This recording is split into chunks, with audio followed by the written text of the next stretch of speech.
അത്താഴമൊക്കെ കഴിച്ചു കഴിഞ്ഞ് നാട്ടുവിശേഷം പറഞ്ഞുകൊണ്ട് ഉമ്മറത്തിരിക്കുവാണ് എല്ലാവരും. അമ്മ കൃഷ്ണന്റെ നെഞ്ചിൽ ചേർന്നിരിക്കുന്നു. അവർക്കെതിരെ സുധയും കൂടെ അല്ലുവും. കൃഷ്ണനോട് സംസാരിക്കുകയാണേലും അവൻ്റെ മെഴുകൽ കൂടുതലും അമ്മുവിലായിരുന്നു. എന്നാൽ അമ്മു അവിടെ പറയുന്നതൊന്നും കേൾക്കാതെ അവളുടെ ഇച്ഛയുടെ മുഖത്ത് കണ്ണു നട്ടിരുന്നു. ആദ്യമായി കാണുന്നത് പോലെ അവളുടെ മെഴുകൽ അവൻ്റെ മുഖത്ത് ആകമാനം ഓടി നടന്നു. അതവനും കണ്ടിരുന്നു. അവനെ നോക്കിക്കൊണ്ട് പതിയെ പതിയെ അവളുടെ കണ്ണുകൾ അടഞ്ഞു. അതേസമയം അമ്മുവിൻ്റെ കുഞ്ഞിലെ ഉള്ള കുസൃതികളും കുറുമ്പും കൃഷ്ണനും സുധയും കൂടെ അല്ലുവിന് പറഞ്ഞു കൊടുത്തു. ചിലതൊക്കെ കേൾക്കുമ്പോൾ അവൻ പരിസരം മറന്ന് പൊട്ടിച്ചിരിച്ചു. സാധാരണ അമ്മുവിനെ കളിയാക്കിയ ചിണുങ്ങലും ബഹളവും ഒക്കെ കേൾക്കാം. പക്ഷെ ഇതുവരെയായും അനക്കമൊന്നും കേൾക്കാത്തതുകൊണ്ട് ചെറു സംശയത്തോടെ കൃഷ്ണൻ തൻ്റെ നെഞ്ചിലേക്ക് നോക്കിയപ്പോഴാണ് സുഖമായി കിടന്നുറങ്ങുന്ന അമ്മുവിനെ കണ്ടത്. അയാൾ ചിരിയോട് അവളുടെ നെറുകയിൽ തലോടി. ഉറങ്ങുന്ന അമ്മുവിനെ കാണി അലൻ വേഗം എഴുന്നേറ്റു. സുധയ്ക്കും കൃഷ്ണനും ഗുഡ് നൈറ്റ് പറഞ്ഞുകൊണ്ട് അവൻ പതിയെ ഉണർത്താതെ അമ്മുവിനെ അയാളുടെ നെഞ്ചിൽ നിന്നും എടുത്തു. ആദ്യമൊന്ന് ചിണുങ്ങിയെങ്കിലും അടുത്ത നിമിഷം ഉറക്കത്തിൽ തന്നെ ഇച്ഛ എന്ന് വിളിച്ചുകൊണ്ട് അവൻ്റെ നെഞ്ചിൽ മുഖമർത്തി. ഏത് ഉറക്കത്തിലും തൻ്റെ സാന്നിധ്യം അവൾക്കറിയാം. അതും ഓർത്തുകൊണ്ട് അവൻ അവളെ ഒന്ന് നോക്കി. ആ സമയം അവൻ്റെ മെഴുകൽക്കൊപ്പം ചൊടികളും വിടർന്നു. അവളുമായി അവരുടെ റൂമിലേക്ക് പോകുന്ന അലനെ നോക്കി നിന്ന സുധയ്ക്കും കൃഷ്ണനും ഉള്ളു നിറഞ്ഞു. സന്തോഷത്തോടെ ഇരുവരും പരസ്പരം ഒന്ന് നോക്കി. അമ്മുവിനെ ബെഡിൽ കൊണ്ട് കിടത്തി അല്ലു വാഷ്റൂമിൽ പോയി ഫ്രഷായി ഇറങ്ങി അവൻ കാണുന്നത് ചെറിയ കുഞ്ഞുങ്ങളെ പോലെ ഉറക്കത്തിൽ കൈകൊണ്ട് അവനെ പരതുന്ന അമ്മുവിനെയാണ്. ഈ കാഴ്ച കാണി അവൻ്റെ ഉള്ളിൽ അവളോടുള്ള വാത്സല്യം നിറഞ്ഞു. അത് അവളുടെ കവിളിൽ ചുടുചുംബനമായി വർഷിച്ചിരുന്നു. ഏതൊരു പെൺകുട്ടിയെ പോലെയും തന്നെ ഇവിടെ വന്നത് മുതൽ അമ്മു ഒത്തിരി ഹാപ്പിയാണ്. പക്ഷെ ആ സന്തോഷത്തിൽ ഒരിക്കൽ പോലും കുറച്ചു നേരത്തേക്കെങ്കിലും തന്നിൽ നിന്നും മാറി നിന്നിട്ടില്ല. ഇതിനിടയിൽ തന്നെ 3-4 പ്രാവശ്യം അവൾ വീട്ടിലേക്ക് വീഡിയോ കോളായും അല്ലാതെയായും വിളിച്ചിരുന്നു. ഇവിടെ അവർക്ക് 2 വീടും ഒരുപോലെയാണ്. എൻ്റേതെന്നോ നിൻ്റേതെന്നോ ഇല്ലാതെ ഒരു വീട്ടുകാരും ഒരേ അളവിൽ അവൾക്ക് പ്രിയപ്പെട്ടതാണ്. അവൻ അവളുടെ കുഞ്ഞു മുഖത്തേക്ക് തന്നെ നോക്കി. എൻ്റെ കുഞ്ഞിൻ്റെ മനസ്സിൽ ഇച്ഛയുണ്ടെന്ന് എനിക്കറിയാടാ. രാത്രി എൻ്റെ മോള് പലപ്പോഴായി എന്നെ നോക്കുന്നത് ഞാൻ കണ്ടു. അതുപോലെ വയലിൽ വെച്ച് ആ പെൺകുട്ടികളെ നോക്കിയ നോട്ടം. എൻ്റെ പൊന്ന, നിന്നെയുണ്ടല്ലോ ആ നിമിഷം എൻ്റെ നെഞ്ചിലേക്ക് ചേർത്ത് മുറുക്കെ പിടിക്കാൻ തോന്നി എനിക്ക്. എൻ്റേത് മാത്രമാക്കി എൻ്റേത് മാത്രമാണെന്ന് പറയാതെ പറഞ്ഞുകൊണ്ട് നീ എൻ്റെ കയ്യിൽ മുറുക്കെ പിടിച്ചപ്പോൾ എൻ്റെ ഉള്ളിൽ നിറഞ്ഞ സന്തോഷം പറഞ്ഞറിയിക്കാൻ വയ്യ വാവേ. എൻ്റെ മോളുടെ ഉള്ളിൽ ഞാനുണ്ടെന്ന് എനിക്കറിയാം. എന്തൊക്കെയോ ചിന്തിച്ചുകൊണ്ടാണ് നിൻ്റെ മനസ്സിലുള്ളത് പറയാത്തതെന്നും അറിയാം. ഇനി കാത്തിരിപ്പുകൾക്ക് സ്ഥാനമില്ല. എൻ്റെ പ്രണയം എത്രയും പെട്ടെന്ന് തന്നെ എൻ്റെ അമ്മൂസിനെ അറിയിക്കും. അവൻ പറഞ്ഞു നിർത്തി. പിന്നെ അവൾക്കടുത്തേക്ക് കിടന്ന് അവളെ നെഞ്ചിലേക്ക് എടുത്തു കിടത്തി ബെഡ് ലാമ്പും ഓഫ് ചെയ്തവൻ കിടന്നു. പൂർണ്ണമായും ഉറക്കം അവനെ തഴുകുന്നത് വരെ അവൻ്റെ കൈകൾ അവളുടെ മുടിയിഴകളെ താലോലിച്ചു. മുഖത്തേക്ക് ചെറുവട്ടം പതിഞ്ഞപ്പോഴാണ് അലൻ കണ്ണു ചുമ്മി തുറന്നത്. എഴുന്നേറ്റപ്പോഴേ കണ്ടു തൻ്റെ നെഞ്ചിൽ താടി കുത്തി തൻ്റെ മുഖത്തേക്ക് തന്നെ നോക്കി കിടക്കുന്ന അമ്മുവിനെ. തെല്ലൊരാശ്ചര്യം തോന്നി അവന്. കാരണം അവൻ ഇന്നും രാവിലെ കഷ്ടപ്പെട്ട് കുത്തിപ്പൊക്കുന്ന മുതൽ നേരം വെളുക്കുന്നതിന് മുന്നേ എഴുന്നേറ്റ് കണ്ണും മിഴിച്ച് നോക്കി നിൽക്കുവാണ് പെണ്ണ്. എന്തു പറ്റിൻ്റെ പൊടിക്കുപ്പിക്ക്? എന്തി രാവിലെ തന്നെ കണ്ണും മിഴിച്ച് കിടക്കുന്നത്? തെല്ലത്ഭുതത്തോടെയുള്ള അവൻ്റെ ചോദ്യത്തിന് മറുപടി പറഞ്ഞത് അവൻ്റെ കവിളിൽ പതിഞ്ഞ അവളുടെ ചുണ്ടുകളാണ്. അവനൊരു പകപ്പോടെ അവളെ ഒന്ന് നോക്കി. പിന്നെ ഒറ്റത്തിരിയൽ അവനു മുകളിൽ കിടന്നവളെ തൻ്റെ താഴെയാക്കി. എന്താ കുഞ്ഞ, എൻ്റെ വാവയ്ക്ക് എന്നോടെന്താ പറയാനുള്ളേ? അവൻ്റെ ചോദ്യം കേൾക്കെ മിഴികൾ വിടർത്തിക്കൊണ്ട് അവൾ അവനെ തന്നെ നോക്കി നിന്നു. തൻ്റെ മനസ്സിലുള്ളത് അവൻ എങ്ങനെ അറിയാമെന്നായിരുന്നു അവളുടെ ഉള്ളിൽ. അത് മനസ്സിലാക്കിയെന്ന പോലെ, എൻ്റെ അമ്മൂസിനെ എനിക്കല്ലാതെ മറ്റാർക്കറിയാൻ കഴിയുന്നത്? എന്തോ ഉണ്ട് എൻ്റെ പെണ്ണിൻ്റെ ഉള്ളിൽ. അതെന്തായാലും പറഞ്ഞടാ, നിന്റെ ഇച്ഛയല്ലടി. ചിരിയോടെ അവൻ പറഞ്ഞു നിർത്തുമ്പോൾ അവളുടെ കരങ്ങൾ അവൻ്റെ കഴുത്തിൽ ചുറ്റിപ്പിടിച്ചു. ഇച്ചേ പറയൂ ഞാൻ. ഇച്ച എന്നെ വിട്ടിട്ട് എങ്ങും പോകല്ലേ. എന്തൊക്കെയോ പറയുന്നത്? ഞാൻ എൻ്റെ അമ്മൂസിനെ വിട്ടിട്ട് എവിടെ പോകാനാ? എങ്ങും പോവേണ്ട, എന്നെ വിട്ട് കൊടുക്കല്ലേ. ഇനി ഈച്ചയില്ലാതെ അമ്മൂന് പറ്റില്ല, മരിച്ചു പോകും ഞാൻ. ഒരു വിതുമ്പലോടെ അവൾ പറഞ്ഞു നിർത്തുമ്പോൾ ഞെട്ടലോടെ അവൻ അവളെ ഒന്ന് നോക്കി. എന്താടാ, എന്താ പറ്റിയേ? എന്തിനാ ഇങ്ങനെയൊക്കെ പറയുന്നേ? അത് ചോദിക്കുമ്പോൾ അവൻ്റെ ശബ്ദം ഇടറിയിരുന്നു. അറിയില്ല ഈച്ചേ, എനിക്ക് വല്ലാതെ പേടി തോന്നുക. കണ്ണ് നിറച്ചുകൊണ്ട് പറയുന്നവളെ കാണാൻ അവന് പാവം തോന്നി. എൻ്റെ കുഞ്ഞിനെന്തേലും സ്വപ്നം കണ്ടോ? സംശയത്തോടെയുള്ള അവൻ്റെ ചോദ്യത്തിന് അവൾ മെല്ലെ തലയാട്ടി. അതേ ഈച്ച, ശരിക്കും അനുഭവിച്ച പോലെ. എന്നോട് ചോദിക്കരുത്, അതെന്താണെന്ന് പറയാൻ കഴിയില്ല ഈച്ചേ. പക്ഷേ ഇപ്പോഴും എൻ്റെ ഉള്ളിൽ എന്തിനാണെന്നറിയാതെ വേദനിക്കുക. സ്വപ്നത്തിൽ കണ്ട പോലെ എന്നെ ഈച്ചയുടെ അടുത്ത് നിന്നും അവർ കൊണ്ടുപോകും. അങ്ങനെ പോയാൽ പിന്നെ ഞാൻ പൊന്നാ. അവളെ മുഴുമിപ്പിക്കാൻ സമ്മതിക്കാതെ വിളിച്ചുകൊണ്ട് അവൻ അവളുടെ അതരങ്ങളെ സ്വന്തമാക്കി. ഒന്ന് മൂളിക്കൊണ്ട് അവൾ അവന് വിധേയയായി. അന്നേരം അവളും അത് ആഗ്രഹിച്ചിരുന്നു. പൊന്ന, എന്നെ നോക്കിയേ. എന്തിനാ ഇങ്ങനെ സങ്കടപ്പെടുന്നേ? എൻ്റെ കുഞ്ഞിനെ ഞാൻ ആർക്കെങ്കിലും വിട്ടുകൊടുക്കുമോ? നീ അലൻ ഡേവിഡ് എൻ്റെ പാതിയാണ്. ഞാൻ മിന്നു ചാർത്തി സ്വന്തമാക്കിയവൾ. ഇനി നിന്നെ എന്നിൽ നിന്നും അടർത്തി മാറ്റാൻ ആരും വരില്ല. അങ്ങനെ വന്ന ഒരു നിമിഷം അവൻ്റെ ഹേസൽ ബ്രൗൺ കണ്ണുകളിൽ ചുവപ്പ് നിറം വ്യാപിച്ചു. മുഖം വലിഞ്ഞു മുറുകി. അത് കാണി ചെറുഭയത്തോടെ ഇച്ചേ എന്ന് വിളിച്ചുകൊണ്ട് അമ്മു അവൻ്റെ നെഞ്ചിൽ പതുങ്ങിക്കൂടി. സ്വബോധം വന്ന കണക്കി അവൻ അവളെ ഒന്ന് നോക്കി. ഒന്നുമില്ലടാ, അതെന്തായാലും ശരി, വെറും സ്വപ്നം മാത്രമാണ്. എൻ ശ്വാസം നിലയ്ക്കും വരെ എൻ്റെ കുഞ്ഞീച്ചയുടെ നെഞ്ചിലെ ചൂടിൽ തന്നെ കാണും. ഇതെൻ്റെ പെണ്ണിന് ഞാൻ തരുന്ന വാക്കാണ്. ഈ വാക്കുകൾ അവളുടെ ചുട്ടുപൊള്ളുന്ന മനസ്സിന് കുളിർമയാകാൻ പ്രാപ്തിയായിരുന്നു. അത്രത്തോളം വിശ്വാസമായിരുന്നു അവൾക്കവനെ. ഇവിടെ കളത്തിങ്കൽ അമ്മുവിൻ്റെ അഭാവം നന്നായി അറിയുന്നുണ്ടായിരുന്നു.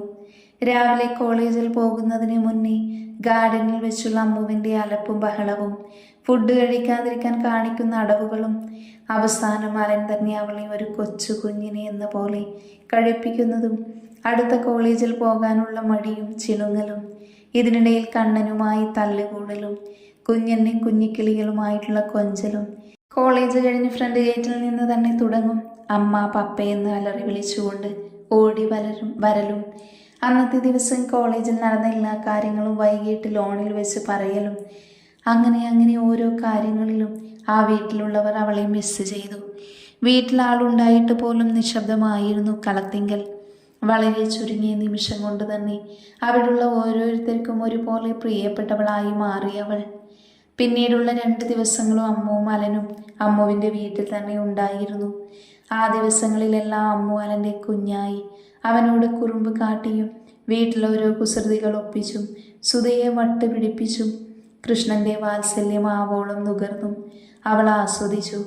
പക്ഷേ ഈ 2 ദിവസം ചുരുങ്ങിയത് 4 പ്രാവശ്യമെങ്കിലും അവളുടെ ഫോൺ കോൾ കളത്തിങ്കലെത്തിയിരുന്നു. ഇന്നാണ് അവർ തിരിച്ചു പോകുന്നത്. സന്തോഷത്തോടെ തന്നെ അമ്മയോടും അച്ഛനോടും യാത്ര പറഞ്ഞവർ ഇറങ്ങി. ഇവിടുന്ന് നേരെ എയർപോർട്ടിലേക്ക്, അവിടെ നിന്നും ഡൽഹിയിലേക്ക് പോകാനായിരുന്നു പ്ലാന്. താജ്മഹൽ കാണണം, പിന്നെ മൗനം സമ്മതം 3 ലൊക്കേഷൻ പോവണം എന്നൊക്കെയുള്ള അമ്മുവിൻ്റെ ആഗ്രഹം കൊണ്ടാണ് അലൻ ഡൽഹി ട്രിപ്പ് തന്നെ തിരഞ്ഞെടുത്തത്. അതിൽ അമ്മുവും ഒത്തിരി ഹാപ്പി ആയിരുന്നു. പോകുമ്പോൾ കണ്ണനെയും കുഞ്ഞനെയും കൂടെ കൂട്ടാൻ അവൾ ആഗ്രഹിച്ചിരുന്നു. പക്ഷേ ഇരുവരും സ്നേഹത്തോടെ അത് നിരസിച്ചു. ഈ യാത്രയിൽ തന്നെ തൻ്റെ പ്രണയം തുറന്ന് പറയണമെന്ന് അവൻ തീരുമാനിച്ചു. ഡൽഹി കണക്ഷൻ ഫ്ലൈറ്റ് ആയതുകൊണ്ട് തന്നെ 3 മണിക്കൂർ കൊണ്ട് അവർ അവിടെ എത്തി. അലൻ മുന്നേ തന്നെ അവരുടെ ഡൽഹിയിലുള്ള കളത്തിങ്കൽ ബ്രാഞ്ചിലേക്ക് മെസ്സേജ് ചെയ്തുകൊണ്ട് തന്നെ അവർക്ക് വേണ്ടിയുള്ള ട്രാവൽ ഹെലിക്രൂസ് മുന്നേ അറേഞ്ച് ചെയ്തിരുന്നു. 3 ദിവസം അവിടെ സ്റ്റേ ചെയ്ത് അവർ ഡൽഹി, ആഗ്ര, അജ്മീർ പോലുള്ള സ്പോട്ടുകളെല്ലാം കവർ ചെയ്തു. അമ്മ വിടർന്ന മിഴിയാലെ ഓരോ സ്ഥലം ആസ്വദിച്ച് ഇടക്കല്ലുവിനോട് ഓരോ സംശയങ്ങൾ ചോദിക്കുന്നുണ്ട്. അവളുടെ സംശയങ്ങൾക്ക് മറുപടി കൊടുത്തും അവളുടെ പൊട്ടത്തരങ്ങൾ കേട്ട് പൊട്ടിച്ചിരിച്ചും അവൾക്കൊപ്പം അവൻ ആ യാത്ര ആസ്വദിച്ചു. അവിടുത്തെ ടോപ്പ് ഫസ്റ്റ് റെസിഡൻസ് തന്നെയായിരുന്നു ഡെവി അവർക്ക് വേണ്ടി ബുക്ക് ചെയ്തത്. രാത്രി അല്ലുവിൻ്റെ നെഞ്ചിൽ കിടന്നുകൊണ്ട് പകൽ കണ്ട കാഴ്ചകൾ മുഴുവൻ അമ്മു 2 വീട്ടിലേക്കും വീഡിയോ കോൾ വിളിച്ച് പറയും.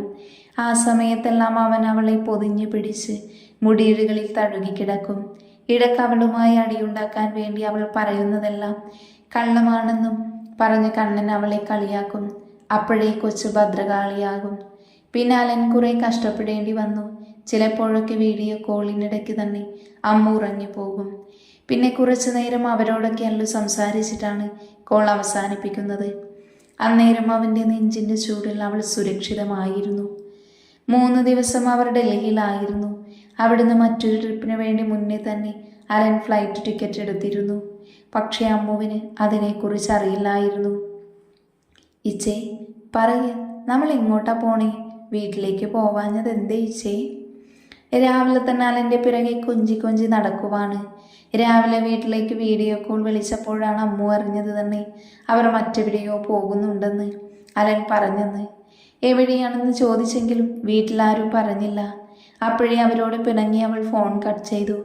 ഇപ്പോൾ അല്ലുവിൻ്റെ പിറകെ നടക്കുവാണ് അമ്മു. ഇല്ല അമ്മൂസേ, എൻ്റെ മോളെ, അവിടെ എത്തിയിട്ട് അറിഞ്ഞാൽ മതി നമ്മൾ എവിടെയാ പോകുന്നതെന്ന് കണ്ണിറുക്കി കാണിച്ചുകൊണ്ട് അവൻ പറഞ്ഞപ്പോൾ അവനെ കൂർപ്പിച്ച് നോക്കിക്കൊണ്ട് അമ്മു അകത്തേക്ക് പോയി. ചെറുചിരിയോട് അവളെ നോക്കിക്കൊണ്ട് അവൻ നിന്നു. വൈകുന്നേരം 4 മണിയോടുകൂടി അവർ എയർപോർട്ടിലേക്ക് പോയി. അമ്മു ഇടയ്ക്കിടെ അലനെ നോക്കുന്നുണ്ട്. അവൻ നോക്കുമ്പോഴേക്ക് ചുണ്ടുകോട്ടി മുഖം തിരിക്കും. അവൻ ചെറുചിരിയോട് അവളുടെ കുഞ്ഞിക്കള്ള പിണക്കം ആസ്വദിച്ചു. രാത്രി 7 മണിക്കായിരുന്നു ഫ്ലൈറ്റ്. കണക്ഷൻ ഫ്ലൈറ്റ് തന്നെയായിരുന്നു. ചെക്കിംഗ് ഒക്കെ കഴിഞ്ഞ് അവൻ എക്കണോമിക് ക്ലാസ് ആയിരുന്നു ബുക്ക് ചെയ്തത്. അതുകൊണ്ട് തന്നെ ഇരുവർക്കും അടുത്തായിരുന്ന seating arrangement. Flight take off announce ചെയ്തപ്പോഴേ അമ്മുവിൻ്റെ ഉള്ളിൽ വെള്ളിടി വെട്ടി. ഡൽഹിയിലേക്കുള്ള ഫ്ലൈറ്റ് ടൈമിൽ ഫ്ലൈറ്റ് ടേക്ക് ഓഫ് ചെയ്തപ്പോഴുള്ള തൻ്റെ അവസ്ഥ അവളുടെ ഉള്ളിൽ തെളിഞ്ഞു. കുഞ്ഞിലേ മുതൽ തന്നെ അമ്മുവിന് ഒത്തിരി പേടിയുള്ള കാര്യമാണ് വിമാനയാത്ര.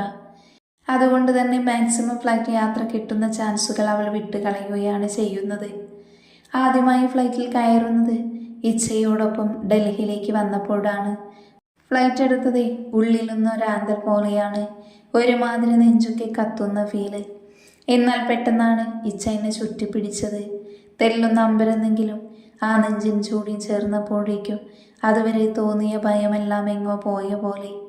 ആ കൈകൾ വാത്സല്യത്തോടെ മുടിയിഴകളെ തഴുകിയപ്പോൾ പൂർണ്ണമായും തൻ്റെ അസ്വസ്ഥതകളെല്ലാം മാറിയിരുന്നു. അതും ഓർത്തുകൊണ്ട് അമ്മു അലനെ ഒന്ന് നോക്കി. ഫ്ലൈറ്റ് ടേക്ക് ഓഫ് ചെയ്യാൻ തുടങ്ങി.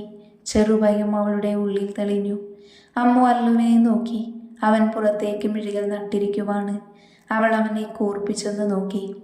എവിടെ? ചെക്കൻ കാര്യമായി വാനനിരീക്ഷണത്തിലാണ്. അവൻ്റെ ചുണ്ടിൻ കോണിൽ വിരിഞ്ഞ കുസൃതി ചിരി അവൾ കണ്ടില്ല. അമ്മുവിന് സങ്കടം തോന്നി, കൂടെ പേടിയും. പേടി കൊണ്ട് അവളുടെ കണ്ണുകൾ അടഞ്ഞു. ഫ്ലൈറ്റ് ഇപ്പോൾ റൺവേയിലാണ്. അവൾ കണ്ണുകൾ അടച്ചുകൊണ്ട് തന്നെ കൈകൾ മുറുക്കെ ചുരുട്ടി പിടിച്ച് ഫ്ലൈറ്റ് റൺവേ കഴിഞ്ഞ അടുത്ത നിമിഷം അവൾ അവൻ്റെ നെഞ്ചിൻ ചൂടിലെത്തിയിരുന്നു. മുറുകെ അടച്ച കണ്ണുകൾ അവൾ പതിയെ തുറന്നു. തല ഉയർത്തി അവനെ ഒന്ന് നോക്കി. ചിരിയോടെ അമ്മുവിനെ നോക്കുവാണവൻ. അവളുടെ കണ്ണിൽ നിന്നും ഒരു തുള്ളി കണ്ണുനീർ താഴേക്ക് പതിഞ്ഞ നിമിഷം അവൻ്റെ മുഖം മാറി. പൊന്ന. ആകുലതയോടെ അവൻ അവളുടെ കവിളിൽ തഴുകി. വേണ്ട, എന്നോട് മിണ്ടാൻ വരണ്ട, ഇച്ചയോട് ഞാൻ കൂട്ടില്ല. പദം പറഞ്ഞ് അവൻ്റെ നെഞ്ചിൽ കൈ ചുരുട്ടി ചെറുതായി ഇടിച്ചുകൊണ്ട് അവൾ ചിണുങ്ങി. അപ്പോഴും മറുകൈ അവൻ്റെ ഷർട്ടിൽ മുറുകെ പിടിച്ചിരുന്നു. ചത്താലും വിടില്ല എന്ന പോലെ. അത് കാണവൻ ചിരി വന്നു. ഒപ്പം അവളോട് അലിവും തോന്നി. പൊന്ന, എൻ്റെ കുഞ്ഞിനെ ഇച്ച ഒറ്റയ്ക്കാക്കൂ. എനിക്കറിയാലോ എൻ്റെ കുഞ്ഞിന് ഫ്ലൈറ്റ് പേടിയാണെന്ന്. അതുകൊണ്ടല്ലേ ഇച്ച മോളെ നെഞ്ചോടി ചേർത്തത്. പിന്നെന്തിനേ കണ്ണു നിറഞ്ഞേ? കവിളുകൾ കുട്ടികളെ പോലെ വീർപ്പിക്കുന്നേ. അവൻ്റെ ചോദ്യം കേൾക്കെ അവൾ ഒന്നുകൂടെ കവിൾ വീർപ്പിച്ച് കാണിച്ചു. അത് കാണി വാത്സല്യത്തോടെ അവൻ അവളുടെ നെറുകയിൽ അതരം പതിപ്പിച്ചു. കുറച്ചു നേരം മിഴിച്ചു നോക്കി കിടന്നെങ്കിലും അവൻ്റെ തലോടലേറ്റ് അമ്മുവിൻ്റെ കണ്ണുകൾ അടഞ്ഞു. അവനോട് പറ്റിച്ചേർന്ന് സുഖമായി അവൾ ഉറങ്ങി. അത്രമേൽ പ്രണയത്തോടെ അവനും അവളെ കൂടുതൽ ചേർത്ത് പിടിച്ചു. ഇടയ്ക്ക് ഫുഡ് കഴിക്കാൻ വേണ്ടി കുറച്ച് കഷ്ടപ്പെട്ടാണ് അവൻ അവളെ ഉണർത്തിയത്. എന്നാൽ കുഞ്ഞിക്കുട്ടിയെ പോലെ കണ്ണു പോലും തുറക്കാൻ നിൽക്കാതെ അവൾ അവൻ്റെ നേരെ ചിണുങ്ങിയിരുന്നു. പിന്നെ അവൻ തന്നെ അവളെ നെഞ്ചോടി ചേർത്ത് കഴിപ്പിച്ചു. ഒരിക്കൽ പോലും അവനൊരു ബുദ്ധിമുട്ടോ കുട്ടിക്കളിയായോ തോന്നിയില്ല. മറിച്ച് അവളോടുള്ള അടങ്ങാത്ത പ്രണയം നിറഞ്ഞ വാത്സല്യവുമായിരുന്നു അവൻ്റെ ഉള്ളിൽ. കുറച്ച് മാറി നിന്ന എയർ ഹോസ്റ്റസിൻ്റെ മിഴികൾ അവരിലായിരുന്നു. കൗതുകത്തോടെ, കുഞ്ഞ് അസൂയയോടെ ആ പെൺകുട്ടികൾ അലനെയും അമ്മുവിനെയും നോക്കി നിന്നു. ഏറെ നേരെ യാത്രയ്ക്ക് ശേഷം ഫ്ലൈറ്റ് ലാൻഡായി. പ്രൊസീജിയേഴ്സൊക്കെ കഴിഞ്ഞ് അവർ പുറത്തേക്കിറങ്ങി. എൻട്രൻസ് കഴിഞ്ഞപ്പോൾ അമ്മു ആകാംക്ഷയോടെ അവൻ്റെ മുഖത്തേക്ക് നോക്കി. ചെറുചിരിയോടെ അവളെ ചുറ്റിപ്പിടിച്ചുകൊണ്ട് അവൻ ഒരു ഭാഗത്തേക്ക് കണ്ണു കാണിച്ചു. അവിടേക്ക് നോക്കി അമ്മു ഞെട്ടലോടെ, അതിലുപരി അവിശ്വാസത്തോടെ അവനെ ഒന്ന് നോക്കി.